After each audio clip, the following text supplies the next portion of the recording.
Asian art is full of images of fierce, fearsome characters. To the uninitiated, these figures might look like monsters and demons, and indeed that's how early Western viewers interpreted them. But in several Asian cultures, there are fierce figures who are harmful and fierce figures who are helpful. Often we need to know the context in order to tell the difference. Many Asian traditions posit the existence of demons who cause the woes, obstacles, and bad decisions that plague people's lives. Just as the European tradition has ogres, imps, and devils, often there are several types of demonic characters, some worse than others. When artists depict these demons, it's often with similar traits, a mix of human and animal features, usually including sharp teeth, fur, and horns. Demons are almost always shown with bulging eyes, a sign that they're furious and maybe a little bit out of control. Sometimes the demons have spots or distended stomachs, signs of disease that they may spread to unfortunate humans. These depictions underscore the idea that demons are wild, powerful, and intense, but these are characteristics that make them easy to defeat by those who practice self-discipline and cunning. There's a lesson to be learned in these depictions. Wisdom and righteousness wins out. In this beautiful painting made for the Mughal Emperor Akbar in 16th century India, we see a classic depiction of a demon. In this story, called the Hamzanama, the demon has actually been converted to Islam and becomes a powerful ally for a Muslim prince. Here we see him retrieving a chest of weapons that had been lost at sea. In some stories like this, demons redeem themselves, but more often they represent the enemies of all that a religion promotes. Hinduism is full of stories about the defeat of demons by gods and heroes. In this 5th century clay sculpture from India, the divine hero Balarama fights the demon Pralamba while riding on his shoulders. The hero looks to be at relative ease as he raises his hand to deliver another blow to the demon's head. The demon is clearly suffering and on the verge of defeat. Battle scenes like this are common in Hindu temple sculpture, usually capturing the fight at the moment when good conquers evil.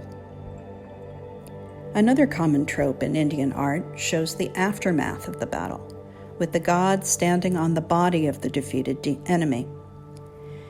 Here in a handsome bronze from the 18th century, we see the Hindu god Shiva dancing on the body of a demonic figure whose open mouth and furrowed brow indicate his suffering. In this emblematic image, the diminutive character represents ignorance, and when the god stamps on him, it paves the way for greater wisdom for all of the god's followers. Sometimes our rules of thumb for identifying demons are tested, as in this painting from northern India. Here the demon lies, defeated and dejected, beneath the feet of his conqueror. But if we look at the victor, we see that he has fur and tusks, much like the demon. This is Varaha, the Hindu god Vishnu in the form of a wild boar. In this battle, both god and demon enjoyed the animal qualities of ferocity and strength, but the god's righteousness and spiritual superiority won out. Similarly, the Hindu god Shiva often assumes a fiercer form when he has to fight demons. In this wood carving from southern India, we see him dancing again, this time surrounded by the skin of a demonic elephant whom he has just killed. If we look closely, we see that Shiva has fangs and bulging eyes, two qualities that we just identified with demons. Sometimes the gods take on these traits, fighting fire with fire. Looking at similar imagery in other Asian cultures, we again see this idea in play. Not all fearsome figures are evildoers. Often wild, intimidating characters can serve to protect us rather than destroy us. We see this in guardian figures from ancient Chinese tombs. This highly abstracted animal-like form comes from a tomb in southern China and dates to around 300 BCE. It has wide eyes, flaring nostrils, and a bloodthirsty tongue that we would normally associate with danger.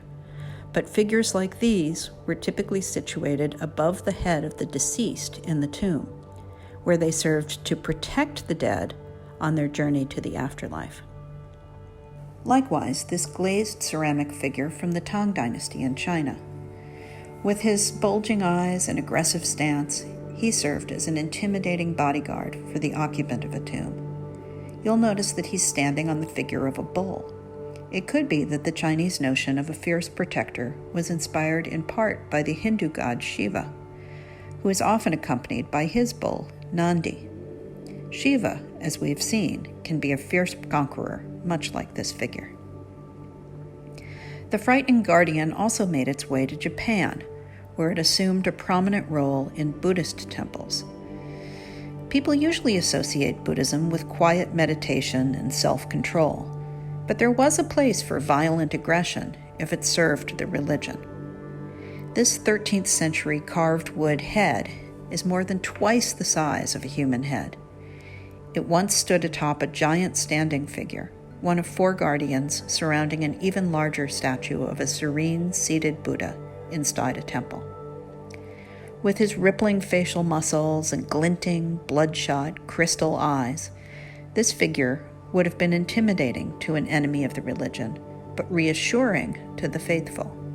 It protected the Buddha and the religion from abstract dangers, such as greed and doubt, as well as from supernatural dangers, such as demons. We hope that this brief introduction will encourage you to look more closely the next time you see a fierce, monstrous figure in Asian art. It can be difficult to discern friend from foe, but the stories behind these frightening characters often reveal a great deal about the values, hopes, and fears of the cultures that created them.